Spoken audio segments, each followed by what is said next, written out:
பாருங்க, அது தீத்து 1:1 வாசிங்க. தீத்து 1:1.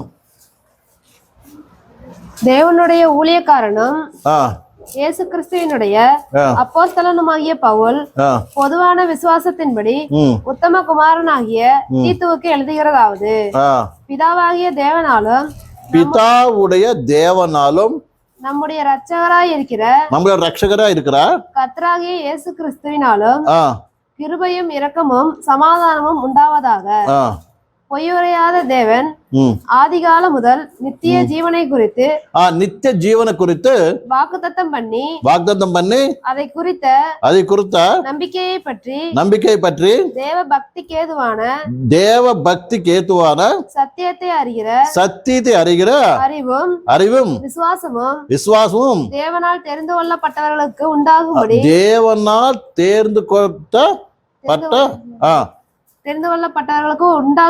உண்டாகும்படிக்கு ஏற்ற காலங்களிலே நம்முடைய இரட்சகராகிய தேவனுடைய கட்டளையின்படி எனக்கு ஒப்புவிக்கப்பட்ட பிரசங்கத்தினாலே தமது வார்த்தையை வெளிப்படுத்தினார். இங்க இதெல்லாம் கலந்திருக்கிற மாதிரி இருக்குது. முக்கியமான விஷயம் என்னன்னாக்க, சத்தியத்தை அறிவி. எது பத்தி சத்தியத்தை அறியணும்னாக்க, முதலாவது நித்திய ஜீவனை பற்றி. எது பத்தாம இருக்குதா? அந்த பார்த்து இருக்குதா? அந்த நீங்க பாசிட்டா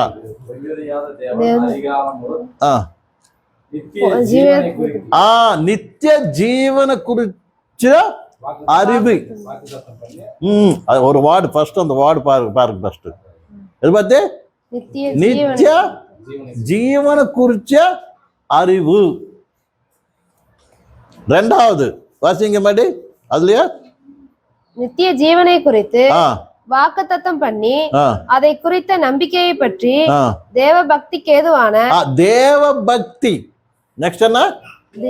தேவ பக்தியின் அறிவு. ஒன்னாவது நித்திய ஜீவன் பத்தி அறிவு, ரெண்டாவது தேவ பக்திக்கு ஏதுவான சத்தியத்தை அறியும் அறிவும். முதல்ல என்ன? நித்திய ஜீவன் பத்தி அறிவு. நெக்ஸ்ட் தேவ பக்தி பத்தி அறிவு. இன்னொன்னு கூட இருக்கணும், சத்தியம் இல்ல, விசுவாசத்தை பத்தி அறிவு. அங்க 3 விஷயத்தை எழுதிருக்குது அங்க. ஒண்ணு நித்திய ஜீவத்தை பத்தி அறிவு, ரெண்டாவது விசுவாசத்தை பத்தி. இங்கிலீஷ் தெலுங்குல வந்து ஓப்பர் எழுதிருக்குது, ஆசை. விசுவாசம் என்ன இருக்குது அங்க? அந்த இடத்துல ஆசை, நம்பிக்கை. நம்ம கூட இருக்கிற நம்பிக்கை பத்தி அறிவு. மூணாவது என்ன? தெய்வ பக்தி பத்தி அறிவாமா. இந்த 3 விஷயத்தை நாம் என்ன பண்ணணும்? தெரிஞ்சுக்கணும்னு சொல்றாங்க. ஒன்னு எது பத்தி? நித்திய ஜீவத்தை பத்தி நாம என்ன அறிஞ்சிருக்கிறோம்? என்ன அறிஞ்சிருக்கிறோம்? அது நித்திய ஜீவம்னா என்ன? நித்திய ஜீவம் என்ன சொல்லுங்க, நீங்க புரிஞ்சு சொல்லுங்க பார்க்க. நித்திய ஜீவன் என்ன அர்த்தம்? அது சொன்னது செய்ய கேட்கும்போது பதில் என்ன, கேள்வி கேட்கும்போது பதில் சொன்னா உங்களுக்கு சந்தோஷம், எங்களுக்கு சந்தோஷம். அர்த்தம் புரிஞ்சுங்களா? நீங்க விஷயத்துக்கு வரலாம். என்ன நித்திய ஜீவன் மட்டும் உங்களுக்கு என்ன தெரியும்? நித்திய ஜீவன் என்ன? சாவாம அவர் கூட எப்பவுமே இருக்கிறது. சரி, அது எந்தக்கு நம்மளுக்கு அவசரம்? நிச்சயங்கிறது எந்தக்கு நம்மளுக்கு அவசரம்? அது எப்படி கிடைச்சிச்சு நம்மளுக்கு? சொன்னது அது எந்தக்கு நம்மளுக்கு அவசரம்? அது எப்படி நம்மளுக்கு கிடைச்சிச்சு? ஏன் இப்போ இல்லையா நித்திய ஜீவன் உனக்கு? நான் சொன்னது இல்லையா? உன் மனிதருக்கு யாருக்குமே நித்திய ஜீவன் இல்லையா? உனக்கு தான் இருக்குதா? புரியல, சொல்றது புரியுது உங்களுக்கு? கன்ஃபியூஷனாக இருக்குதா? குழப்பமாக இருக்குதா நான் கேட்குறது? ஆ, புரியுதா? அப்போ என்ன ஒன்று அல்லா நித்திய ஜீவனை என்ன, அது எப்படி நம்மளுக்கு கிடைச்சிச்சு? அது கிடைக்காதுக்கு நம்ம லைஃப் என்ன, இன்னைக்கு எப்படி இருக்கிறோம் நாம் அப்படிங்கிற நம்ம புரிஞ்சுக்கிட்டாதான் அதோட மதிப்புங்கிறது நம்மளுக்கு தெரியும். நித்திய ஜீவத்தில் நம்ம என்ன பண்ணோம்னா அறிவில் என்ன வளரும்னு சொல்றாரு. நிச்சயம் கிடைச்சது பெருசு இல்லை, அது என்ன பண்ண நம்ம காப்பாற்றிக்கணும்ல. இப்போ நித்திய ஜீவம்னா கிடைச்சிருக்கிறது இல்லையா?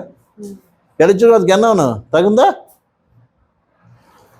தகுந்ததுக்கு இது பண்ணணுமே இல்லை. இப்போ நீங்கள் உதாரணத்துக்கு இந்த பூமியில பொழைச்சிருக்கிறதுக்கு என்ன பண்றீங்க? நீங்க இந்த பூமியில பொழைச்சிருக்க என்ன பண்றீங்க? இப்போ பிசிக்கலா நமக்குள்ள என்ன இருக்குது? லைஃப் இருக்குது இல்லையா? ஜீவம் இருக்குது இல்லையா? பொழைக்கிறதுக்காக நீங்க என்ன பண்றீங்க? இப்போ இந்த ஜீவன் சரீரத்துக்கு பொழைச்சிருக்கிறது தொலைத்துல டெய்லி சாப்பிட்றோம். எத்தனை சாப்பிட்றீங்க? ஒரு வருஷம் தானே? 3 தடவை சாப்பிட்றோம். அது பத்துறது இல்லை. மத்திய ஸ்நாக்ஸ் சாப்பிட்றோமா இல்லையா? பட் ஸ்பெஷல் வேறு வேணும் நம்மளுக்கு. வாரத்துக்கு 1 வருஷம், வாரத்துக்கு 2 வருஷம் என்ன வேணும் மல்லி இல்லையா? நீங்கள் சாப்பிட மாட்டீங்களா ஸ்பெஷலு? தெரியாத மாதிரி மூஞ்சி தெரிக்கிறீங்க. என்ன நாங்கள் ஒன்றும் உங்கள் வீட்டில் ஸ்பெஷல் சாப்பாடு வரமாட்டாங்க சொல்லுங்க. அல்லேலூயா. என்ன அது பத்திரத்தில் 3 நேரம் சாப்பாடு. அது 3 நேரம் என்ன வேணும்? அதுக்கு ஒரு காலையில் பண்ண குழம்பு மத்தியானத்துக்கு நம்மளுக்கு இஷ்டம் இருக்காது. அவ்வளோதானே? இல்லை நான் பண்ண குழம்பு நம்மளுக்கு இஷ்டம் இருக்காது. பக்கத்து வீட்டுக்கு கூட போவோம் அப்பப்போ. சார் அது விஷயம் விட்டாச்சுல. வாரம் என்ன வேணும்? ஸ்பெஷலும் வேணும். அதுவும் இல்லாமல் நோம்பினோடனா என்ன வேறு ஐட்டம்ஸ் பண்ணுவோம். இதெல்லாம் எதுக்கு தான் பண்ணுறீங்க? சொல்லுங்க. நூறு ஜீவன் பொழைக்கிறதுக்கோசம் தானே, ஜீவனோடு இருக்கிறதுக்காக இத்தனை பண்றோம் இல்லையா? மாதிரி நித்தியமும் ஆவிக்குரிய ஜீவத்துக்கோசரம் நாம் என்ன பண்றோம் சொல்லுங்க. யோசனை வர நம்ம அது இதுதான் என்ன வேணுப்பா? இந்த அறிவு வேணும். யோசனை பண்ணணும். நம்ம காலையிலிருந்து சாயந்தரம் மட்டும் நம்ம கஷ்டப்பட்டு வேலை செய்யறதெல்லாம் எதுக்கு? படிக்கிறது கிடிக்கிறது இதெல்லாம் செய்யறது எதுக்குங்க? உத்தியோகம் எதுக்கு? இந்த சரீரத்துக்காக தானே? இந்த உலகம் பொழைக்கிறதுக்காக தானே? இல்லை எப்பவுமே இந்த உலகத்தில் இருக்கிறதுக்காகவா? இவ்வளோ பண்றோம் இல்லையா? ஒரு ஆவிக்குரிய வாழ்க்கைக்காக என்ன பண்றோம் நம்ம சொல்லுங்க. இப்போ இந்த உலகத்துல 60 வருஷம் இருக்குமோ, 70 வருஷம் இருக்குமோ, 100 வருஷம் இருக்குமோ, ஓகே. அதுக்காக தான் நம்ம என்ன பண்ணுறோம்? எல்லாம் பண்ணிட்டு வர்றோம். காலையில் சாயந்தரம் மட்டும் நான் பண்ணுறதால வேணா அது முடிஞ்சா மாதிரி நித்திய ஜீவனை அடைக்கிறவசரம் நாம் என்ன பண்ணிட்டு வரோம்? நித்திய ஜீவனுக்காக என்ன பண்ணுறோம்? அது கர்த்தர் கிருபையினால நம்மளுக்கு கொடுத்துட்டாரு. எப்போ இது கர்த்தர் விசுவசித்தியோ என்ன பண்ணார்? அவரு நித்திய ஜீவன் அடைஞ்சிட்டியல்ல. மாதிரி நித்திய ஜீவன் அடைஞ்சது ஆகி போச்சா? இந்த உலகத்துல உயிர் இருக்குது.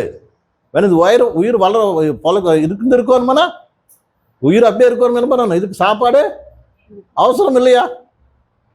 மாதிரி இந்த உலகத்துல வளர்றதுக்கு அவசரம், இந்த ஜீவனுக்கு அவசரம் நாம் இத்தனை சாப்பாடு இத்தனை பண்றோம். அதே மாதிரி தேவன் என்ன பண்ண நித்திய ஜீவன் நம்மளுக்கு கொடுத்தாரு. எப்படி தாராளமா கொடுத்தாரு. அவரு தாராளமா என்ன சொல்லுங்க தமிழ்ல? கொடுத்தாரு இல்லையா? ஏன்னா காசு பணம் கொடுக்கலையல்ல. அது கொடுத்த நீ என்ன பண்ணலையா? காப்பாத்திக்கணுமா இல்லையா? காப்பாத்தி என்ன பண்ணணும்? நீ என்ன பண்ணணும்? உதாரணத்துக்கு ஆதாம் ஏவாளுக்கு அது வந்துச்சா என்ன பண்ணாரு? சரீரக்குமா இந்த உலகத்துல அந்த பூமியில இருக்கிறதுக்கு என்ன பண்ணாரு? சாப்பாடும் கொடுத்தாரு. சரீரத்துக்கு வேண்டிய சாப்பாடு கொடுத்தாரு, வேலை கொடுத்தாரு. அதுதான் சாப்பிட்றது தப்பு கிடையாது, வேலை செய்யறது தப்பு கிடையாது. அதுக்கு தகுந்த என்ன பண்ணாரு? மல்லி ஆவி காப்பாத்திக்கிறதுக்கோசரம் என்ன பண்ண கட்டளை கொடுத்தாரு. அவரோட என்ன பண்ணாரு? கட்டளை கொடுத்தாரு. கட்டளை என்ன? இது பிரகாரம் இருந்தீங்கன்னா உனக்கு எனக்கு என்ன இருக்கு? சம்பந்தம் இருக்கு. இல்லாட்டி அவ்வளோ நீ மரணம் அடைஞ்சிருவ சொன்னார் இல்லையா? பட் இப்ப அவரு கூட வாழ்றது நித்தியம் அர்த்தம் என்ன? அவரு கூட கலந்து வாழ்றணும் அனுபவம். அவருக்கு நம்மளுக்கு எவ்வளவு கனெக்ஷன் இருக்குதோ அப்போ நம்ம என்ன பண்ணுவோம்? இந்த நித்தியங்கிறது என்ன பண்ண இருந்துகிட்டே இருக்கு. இது இருக்கணும். நம்ம என்ன பண்ணணும்? அவர் சொன்னபடி நடக்கணும். அவரையும் நம்ம என்ன பண்ணணும்? நல்லா அறியணும். யார் அறியணும்? யாரு மூலம் நித்தியம் கிடைச்சிச்சோ அவரையும் என்ன பண்ண? நீ எல்லாம் நீ நல்லா என்ன அறிஞ்சிக்கணும். அப்படின்னா அவரை பத்தி என்ன பண்ணணும்? நீ ஞானத்தைய அறிவி என்ன பண்ணணும்? அடையணும். அதுக்கு அதனால பாரு வாசிக்கிறோம் இல்லையா? கொலசி 1:9 வாசிங்க. கொலசி 1:9.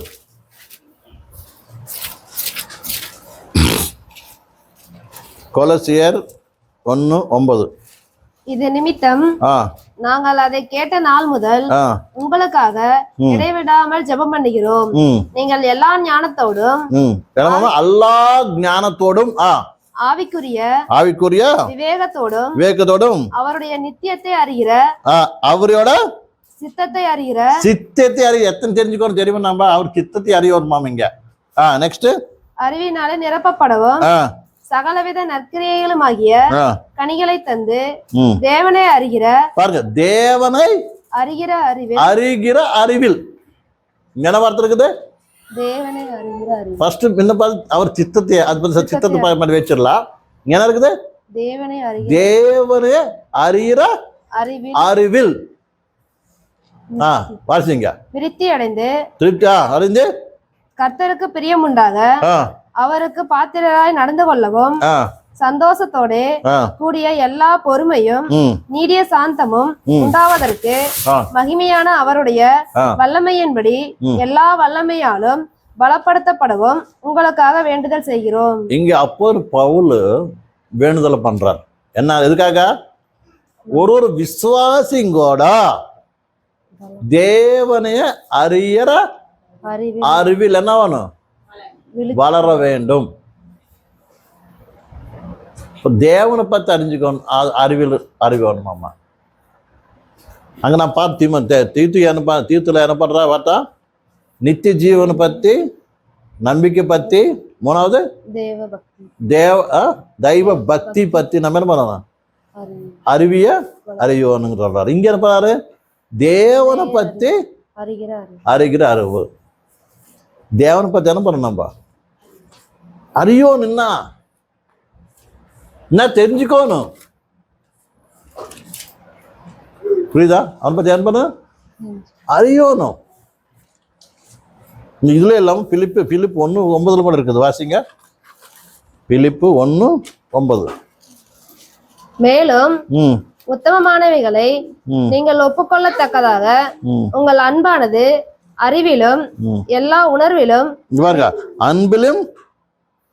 அன்பானது அறிவிலும் எல்லா உணர்விலும் இன்னும் அதிகமாய் பெருகவும் தேவனுக்கு மகிமையும் துதியும் உண்டாகும்படி இயேசு கிறிஸ்துவினால் வருகிற போதும். இங்க சொல்றாரு அறிவில் என்ன வரும்? அம்மா அதிகமா பெருகணுமாமா. இப்போ பசங்க இருக்கிறாங்க, அவங்க வளர்றாங்கன்னா கேவலம் பார்வைக்கு வளர்ந்தா சரியா போகுமா?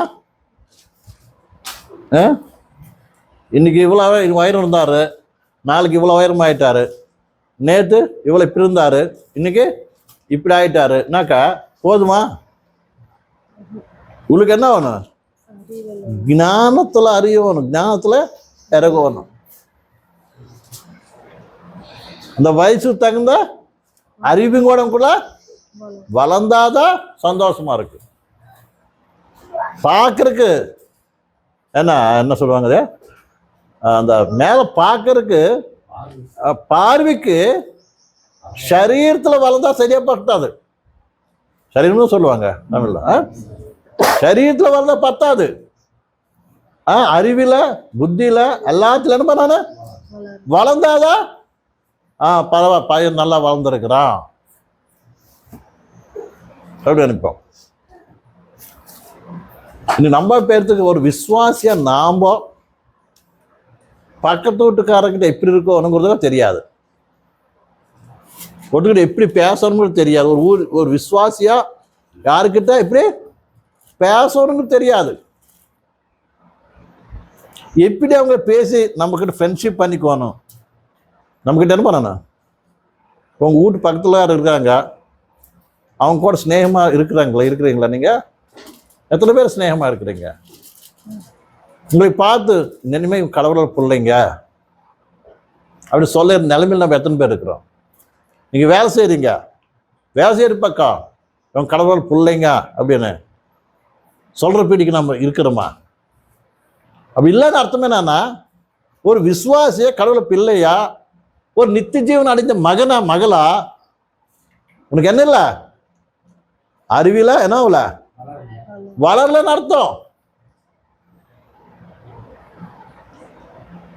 இங்கே ஒருத்தர் கூட நீ எப்படி பேசணும்னு தெரியாட்டி இந்த பரலோகத்துக்கு போன சிம்மாசனம் உட்காந்து என்ன பண்ண பாரு நீ? அப்படி சில சிம்மாசனம் கிடைக்குமா நம்மளுக்கு? யோசனை பண்ணுங்க, சும்மா கிடைக்குமா நம்மளுக்கு? சொல்றது புரியுதா புரியல உங்களுக்கு? கிடைக்குமா? யோசனை பண்ணுங்க. நான் யாரையும் அங்கோட உங்களைய என்ன பண்ணல, டிஸ்கரேஜ் பண்றதுக்கோசரம் வரல. நான் கட்டாயம் டிஸ்கரேஜ்னா அர்த்தம் என்னன்னா உங்களைய தாத்துறதுக்காகவோ இல்லாட்டி உங்களைய என்ன பண்ணுவாங்க, அது நிராசப்பரச்சிடும்னாக்க, நிராசப்பரச்சிடும் தமிழ்ல மட்டம் பண்றதில்ல. ஓடிட்டு இருக்கிறன்னா தைரியம் ஓடிட்டு இருக்க என்ன பண்ணுவாங்க, அவனை ஓடாத பிடிக்க அவன் டிஸ்கரேஜ் பண்றது, இருக்கிற அவனுக்கு தைரியத்தையும் நம்ம கெடுக்க வைக்கிறது. அர்த்தம் பண்ண இல்ல அப்படி இல்லை அப்படின்னா புரியுதா? உங்களைய எது உங்களுக்கு விசுவாசம் போக்கடிக்கிறதுக்கு நான் சொல்லல, தைரியத்தைய கம்மி பண்றத சொல்லல. இந்த வார்த்தைங்க நம்ம ஆவிக்கு ஒரு நிலைமை எப்படி இருக்குதுன்னு தெரிவிக்கிறது தான், எச்சரிக்கை பண்ற அவ்வளவுதான். அல்லேலூயா, அல்லேலூயா. எதுனா இப்போ மூஞ்சில எங்க மச்சம் இருக்குது, நான் என்ன பண்றேன் இல்லையா? மச்சம் ஏழனை பண்றது இல்லை, வேணும் இதை பாருமா மச்சருக்கு கண்ணாடி காமிக்கிறப்படி என்ன இது பாரு, இந்த இங்க அழுக்கு இருக்குது, இந்த நிலைமையில் நீங்க இருக்கிறீங்க அப்படின்னு காமிக்கிற. அதனால என்ன பண்ணணும், உங்களை என்ன கரெக்ட் தான், நம்ம நிலைமை இப்படிதான் இருக்குது, இப்படி என்ன பண்ணணும், நான் சரி பண்ணிக்கோணும், இன்னும் என்ன பண்ணணும், வளரணும் அப்படி என்ன பண்ண உங்களை என்ன பண்ணணும், நான் நம்ம நிலைமை இப்படிதான் இருக்குது, நான் என்ன பண்ண என்ன ஏசு கிறிஸ்துக்குள்ள இன்னும் வளரணும், இன்னும் ஞானத்தில் வளரணும், தெரிஞ்சுக்கோணும் என்ன அப்படின்னு சொன்னா ஒரு என்ன வேணும், நமக்குள்ள ஒரு புது ஆசை, புது ஒரு இறைச்சல் நமக்குள்ள வரணும். அல்லேலூயா, அல்லேலூயா, அல்லேலூயா. பரீட்சை எதுக்கு வைப்பாங்க? ஓ, படிக்கிற பசங்களுக்கு பரீட்சை வைக்காங்கல்ல, எதுக்கு வைப்பாங்க? நீ எவ்வளவு படிச்சிருக்கிற, எவ்வளவு அறிவியல் நீ வளர்ந்துருக்கிற, நெக்ஸ்ட் கிளாஸ்க்கு தகுதி பட்டவனா இல்லையான்னு தெரியுறது என்ன பண்ணுவாங்க, பரீட்சை வைப்பாங்க. அவ்வளோதான். வேணா உன்னை என்ன பண்றதுக்குல்ல, கம்மி பண்றதுக்குல்ல, உங்களோட ஆசை நிராசை பண்றதுக்காக இல்லை, புரியுதா? என்ன பண்றதுக்குல்ல, நிராசம் தெரியாது, தமிழ் இருக்குது அவார்டு. சரி, அது மாதிரி பண்றது கிடையாது. என்ன பண்றதுக்கு உங்களோட சாமர்த்தியம் எவ்வளோ இருக்குது அது அறிவிக்க இருக்குதா? அர்த்தம் பண்ணிச்சா? இப்போ எக்ஸாம் எழுதுற ஒரே மட்டும் பெரிய எக்ஸாம் வைக்க மாட்டாங்க இல்லையா, ஒரு சின்ன சின்னதாக வைப்பாங்க. அப்போ தெரிஞ்சு போய் நான் எவ்வளோ மட்டும் அவனுக்கு இருக்குது, எவ்வளோ சாமர்த்தியம் எவ்வளோ, நான் எவ்வளோ வளர்ந்துருக்கிறேன் அப்படி அறிஞ்சிக்கிறதுக்கு வசனம். அதே மாதிரி நானும் கூட கேள்வி எதுக்கு இந்த கேள்விங்களை உங்கள் மின்னுக்காண்ட வைக்கிறேன்னா, நீங்கள் நம்ம நிலைமை வந்துக்கிட்டு என்ன பண்ண ஆவிக்கு ஒரு வாழ்க்கையில் நான் வளர வேண்டிய அவசரம் இருக்கிறது. இன்னும் நான் தெரிஞ்சுக்கணும், இன்னும் நான் கற்றுக்கணும், இன்னும் நான் என்ன பண்ணணும், நான் ஆவிக்கு ஒரு வாழ்க்கை என்ன பண்ணணும், அறிவியல் என்ன பண்ணணும், வர தெரிஞ்சுக்கணுங்கிற ஒரு ஆசை நமக்குலாம் உண்டான அவசியம் இருக்குது. உண்மையாக பரிசுத்தாவி நமக்குள்ள கிரியை பண்ணும்போது ஆட்டோமேட்டிக் நமக்குள்ள என்ன அந்த ஆசை இருந்து வரும். பா இசாக்கு என்ன பண்றாரு, 4 நாள் வளர்றோம், பால் பிடிக்கிற அனுபவம் போயிடுச்சு. சாப்பிட்ற பாரு, எப்ப பால் விட்டானோ அப்ப தகப்பனாகிய அப்ரஹாமுக்கு எவ்வளோ சந்தோஷமா என்ன பண்றாரு தெரியுமா, எல்லாத்தையும் கூப்பிட்டு விருந்து பண்றாருன்னா பாத்துங்க. பிறக்கும்போது விருந்து பண்ணல, பிறக்கும்போது இன்னைக்கு நாளைக்கு இல்லாத குழந்தை பிறந்துச்சுன்னு என்ன பண்ணுவாங்க, பிறந்தன்னைக்கே பெரிய விருந்து பண்ணிடுவாங்க இல்லைங்களா. ஃப்ரெண்ட்ஸையும் கூப்பிட்டு அவங்களுக்கு கூப்பிட்டு இவங்களுக்கு போட்டு சந்தோஷம் என்ன பண்ணுவாங்க, ஸ்வீட்டுங்க அது இது கொடுப்பாங்க. அப்படி கூட இருக்குதா? சரி, அது இப்பெல்லாம் பாஸ்ட் ஆயிடுச்சு இல்லையா. அண்ணா ஏன்னா அது காண்கிறதுக்கு இல்லையா, கவர்மெண்ட் ரூல் இல்லை, இந்த காசு திருத்தான ரூல்ஸ் கேட்கணும். சரி சரி, மொத்தத்துக்கு பிறக்க போகிறது ஆனா பெண்ணு தெரிஞ்சாவே என்ன பண்ணுறாங்களாமா, பிரதர் சொல்கிறாரு என்னவாமா, அப்பயே டின்னர் பண்ணிக்கிறாங்களாமா, சந்தோஷம். அதுதான் அப்படி பண்ணிக்கிறது உலக ரீதியா. ஏன்னா அப்ரஹாம் அப்படி பண்ணல, அது வந்துச்சா, அப்ரஹாம் என்ன பண்ணல, அப்படி பண்ணல. மகன் பாருங்க, இல்லாத 100 வருஷத்துல பிறந்தாப்ப அவர் என்ன பண்ணல, விருந்து பண்ணல. வேணா எப்ப பண்றாரு அவரு, வளர்ந்து பால் விட்டப்போ. அதே மாதிரி ஆவுக்கு வாழ்க்கையிலும் கூட நீ சுயமா நின்று நடக்கிற பாரு, அது கர்த்தருக்கு சந்தோஷம். நீ வளர்ந்து நின்று என்ன பண்ற, கர்த்தர சாட்சி நிக்கிற பாரு, கர்த்தரை வாழ்க்கை மூலியமா அறிவிக்கிற பாரு, அது பார்த்து சந்தோஷப்படுவார் இயேசுநாதர். அல்லேலூயா அல்லேலூயா அல்லேலூயா.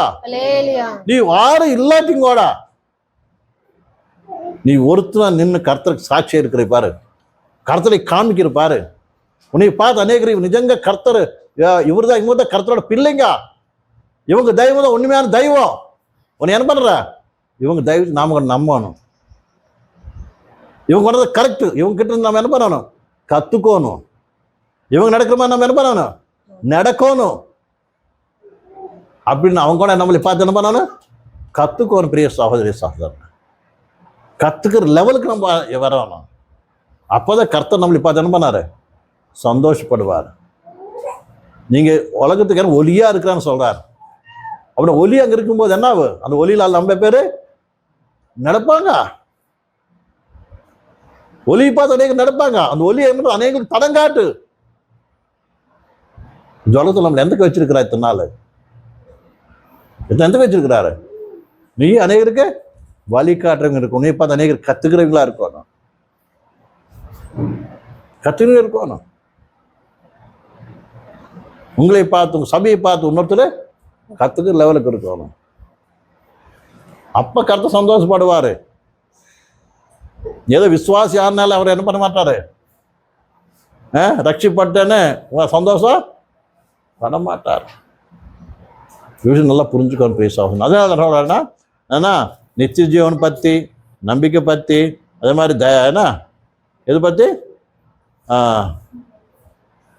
தெய்வ பக்தி விஷயத்தை என்ன பண்ணணுமா, அறிவில் வளரணுமாமா. நெக்ஸ்ட் தேவனை பத்தி என்ன பண்ணணும், அறிவில் வளரணும்னு கர்த்தருடைய வாசம் சொல்லுது. இல்லாட்டி வளர்ச்சி இல்லாட்டி நம்ம என்ன பண்ண முடியாது, அவர் கூட இருக்க முடியாது. சியோன்னு புதிய ரிஷிடமெல்லாம் மறந்துட வேண்டியதுதான். நீ வளராட்டி ஏதோ வசனம் தெரிஞ்ச பெருசு கிடையாது. கண்டு முடிஞ்சாங்க. வசனம் தெரிஞ்ச முடியாது. நீ எவ்வளோ வளர்ந்துருக்கிற, அந்த வளர்ந்ததுனால நீ இன்னொருத்தருக்கு எப்படி உபயோகம் படுறேங்கிறது நாம் அறிஞ்சிக்கிட்டு நம்ம ஆவிக்குரிய வாழ்க்கை என்ன பண்ணணும்? வாழ்றதுக்கு அறிஞ்சிக்கிறதுக்கு நம்பருக்கு அது பிரகாரம் நம்ம வாழ்க்கைய வளர்றதுக்காக நம்ம வாய்த்தான் படணும். முதல்ல நம்ம அறிவியை என்ன பண்ணணும்? பெறணும். அறிவிய நம்மளுக்கு அறிவி அவசரம். அந்த அறிவி என்ன பண்ணணும்? நம்பணும். மூணாவது என்ன பண்ணணும்? அது பக்கம் நம்ம வாழ்க்கைய மாற்றிக்கிட்டு நடக்க வேண்டிய அவசரம் இருக்கிறது. அப்படி மாதிரி பரிசுத்தாவி நம்ம எல்லாத்தைய நடப்பிக்கிறேன் என்று கருத்துக்கு ஒப்பு கொடுத்துருவோம். ஜெபம் பண்ணலாம். கர்த்தர் வசனத்தைய ஆசீர்வதிப்பாராக. எல்லாம் கூட கண்கள் மூடி ஜெபம் பண்ணலாம். ஹalleluya, praise the Lord. ஹalleluya. கர்த்தாவே நன்றி சொல்லுங்க. தெரிசமார்கள் பிரார்த்தனை பண்ணு. ஜெபத்தை praise the Lord, praise the Lord. praise the Lord, praise the Lord, praise the Lord. அப்பா சோதரிக்கிறோம் தகப்பனே, நல்லவரே, நன்றி அப்பா, நன்றி அப்பா. அப்பா சோதரிக்கிறோம் கர்த்தாவே, அப்பா எங்களை நீர் நேசித்து சுவாமி தகப்பனே, எங்களை பாடாகவும் சுவாமி அப்பா நன்றி கூடும் அறிவிலும் மலர பெருங்க தகப்பனே சோதரிக்கிறோம் அப்பா. நீர் திரும்பியாக மனகராட்சா சோதரிக்கிறோம் தகப்பனே அப்பா. சோதரிக்கிறோம் கர்த்தாவே, அப்படியாக நம்ம அறிவியல் வளரத்தக்கதாக ஒருவரையும் தகப்பனே அப்பா நீ நடத்தமானவரப்பா. சோதரிக்கிறோம் அப்பா. புத்தி தேவி ஞானத்தோடு சுவாமி ஆண்டவரை சோதரிக்கிறோம் அப்பா. அப்படியாகவே எங்கள் ஆயுதமாக்கு சுவாமி இந்த நேரத்துல தேவன் நம்மளோட பேசின வார்த்தை நிறுத்தமாக நம்ம சொல்லுவோம்.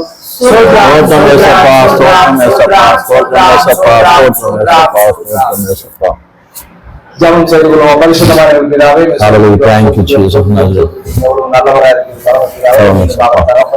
மாலை வேலையிலே சுவாமி நீர் எங்களோட பேசின ஒவ்வொரு வார்த்தையும் நன்றி சுவாமி, நன்றி அப்பா. நன்றி தகப்பனே அப்பா. ஆலையும் தகப்பனப்பா பாலனால சிறுபிள்ளைகளாக தகப்பனே அப்பா வாழ்க்கையில் ஜீவித்து அப்பா தேவனை சேர்த்திருக்கிறோம் அப்பா. நித்திய ஜீவ தகப்பனே வாழ்க்கையில சுவாமி இன்னும் வளராமல் சிறு பிள்ளையாக பாலும் குழந்தையாக இருக்காமல் சுவாமி சோத்திருக்கிறோம் கர்த்தர் அப்பா. வாழ்ந்த பிள்ளை போல் தகப்பனே அப்பா உங்களுடைய வசனத்தை அறிவு தகப்பனே அப்பா. தகப்பனே அப்பா அறிவு தகப்பனே அப்பா வளர சுலப செய்யும் சுவாமி. அப்படியாக காலகட்டங்களில் சுவாமி தகப்பனே அப்பா மாணவராகவே இருந்து விடாமல் சோத்திருக்கிறோம் கர்த்தாவே. வாழ்ந்த பிள்ளை போல் அநேகிற அப்பா தேவனை சோத்திருக்கு உம்மாட நடத்தத்தக்கதாக தெளிவு விட்டுள்ளவராக தகப்பனை நடக்க தகப்பனே அப்பா சுலப செய்யுமாறு சுவாமி.